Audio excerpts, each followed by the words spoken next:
You ask Tiger to solve. This deals with linear equations with one unknown. The final result is x equals -8. Let's solve it step by step. Simplify the expression. Group like terms. Simplify the arithmetic. Swap sides.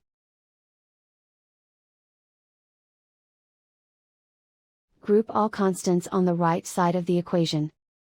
Subtract 6 from both sides. Simplify the arithmetic.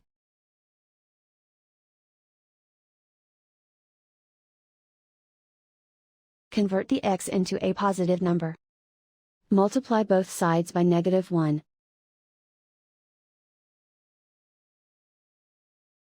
Remove the ones.